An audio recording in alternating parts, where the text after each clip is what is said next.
So in this video we're going to do a little bit of a speed run here of deriving trig functions, or getting the derivative of trig functions, as well as, if you scroll your eyeballs down to the last one there, is using derivatives to determine the equation of tangents for trig functions. So before I start, I always like to start by writing Dickens. So the derivative of sine is cos, and the derivative of cos is negative sine. Let's get into it. So y dash, to represent derivative, is going to be, now it's a sine function, so as we can see up here, derivative of sine is going to become cos, so 7 cos.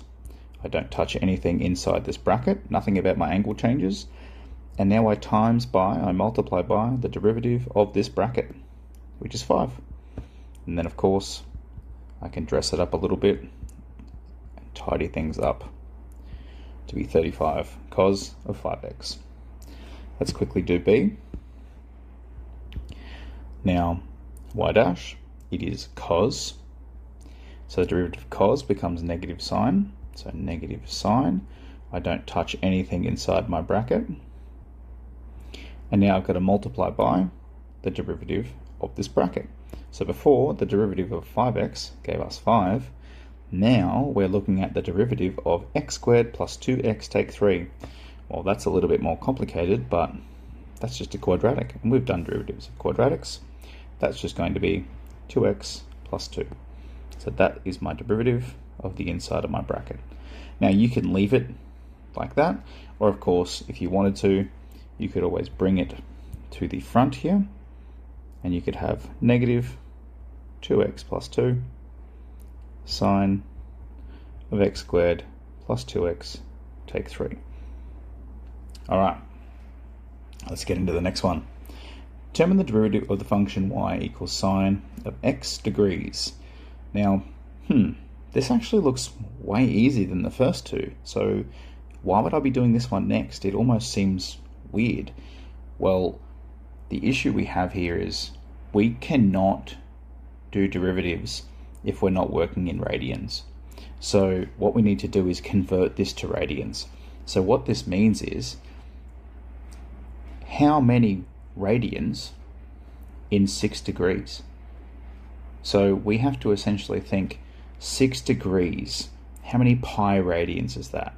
Well, we know that pi is 180, so we need to work out how much of 180 do we have. So let's quickly convert this to radians. How much of 180 do we have? Well, we have 6 out of 180 pi radians. Oops. So 6 out of 180 pi x. Now all we did is I've divided by 180 and multiplied that by pi, because that's how much of pi I have. If you think about traveling around a circle like this, right, I'm going from 0 up to pi, I'm only over here at 6 out of a total possible 180. So yeah, it's not it's not going to be a very big number.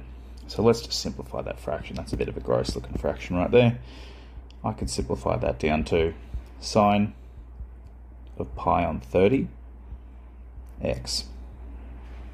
Now determine the derivative of, just like before, y dash equals, derivative of sine is cos. Again, I'll just look back up the top here at Dickens. Derivative of sine is cos, so it's going to be cos. I'm not going to touch anything inside my angle. I'm going to leave it the same, and then I'm going to multiply by the derivative of what's inside my bracket. So this bit here is what's inside my bracket, and the derivative of that is just pi on 30. So just like before, we can tidy that up a little bit, and we can put that pi on 30 out the front, cos of pi on 30 x. All done. Alright, this last one here, I'm going to probably use the space up here on the right a little bit to solve this question. Determine the equation of the tangent to the curve y equals sine of 3x plus 1 at the point where x equals pi on 3. So the first thing I'm always going to be thinking is, as soon as I see equation of tangent, I'm always thinking y take y1 equals m of x take x1.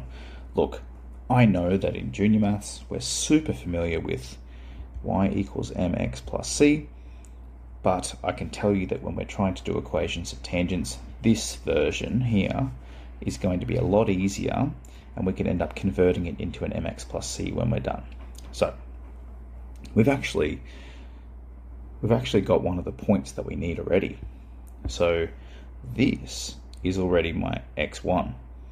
So we could choose to get whichever one we want to get now. So the first one I'm going to get is y1.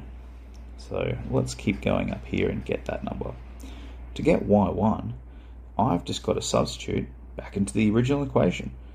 So sine of 3 times pi on 3 plus 1.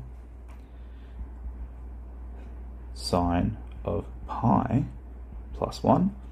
Now, just like before, every time we have to do sine of some sort of pi, I think unit circle, 0, pi. What is sine of pi? Well, sine of pi is 0. So my y1 coordinate is just 1.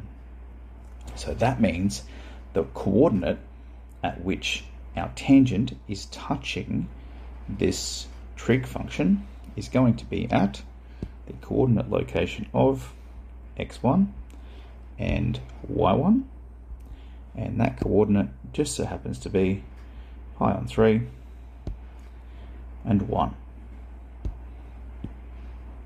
All right. So the next step is we want to get our, I'll do this one in red, we want to get our gradient of our tangent. So the gradient of your tangent is always your derivative at x1. So that means we need to get our derivative. So y dash derivative, Diska Dickens, derivative of sine is cos 3x, I'm not touching that angle, multiplied by the derivative of inside the bracket, which is 3. And the derivative of 1 is nothing, it just goes away. So that means my derivative is 3 cos of 3x. So I need the gradient of my tangent. So I'm just going to substitute in x equals pi on 3. 3 cos, 3 times pi on 3. So that's 3 times cos of pi. Well, again, unit circle, 0 pi. What is cos equal to at these locations? Well, cos is normally, and it will be in this case too, 1, 0, negative 1, 0 when it comes to cos. So that means 3 times negative 1 or negative 3. So I've now got, let's do a little check. I've got y1, I've got m, I've got x1. So now I've just got to substitute in y take 1, that's my y1, equals negative 3. Actually, I'll color code these to make sure we know where these numbers are coming from. Y take 1 equals negative 3. X take, and then we've got x1, which is pi on 3. Now, if we want to make this look like y equals mx plus c, we can simply expand this out and then move the 1 over. So what I'm going to end up having is y equals negative 3x plus pi plus 1. Now, this means my m is still minus 3, which is what we want, and my tangent line would have a y-intercept here at pi plus 1, or about 4.14. If you're wondering why this bit here just became pi, it's because minus 3 times pi on 3, those two 3's just cancelled out, and this was a negative 3, and this was a negative pi.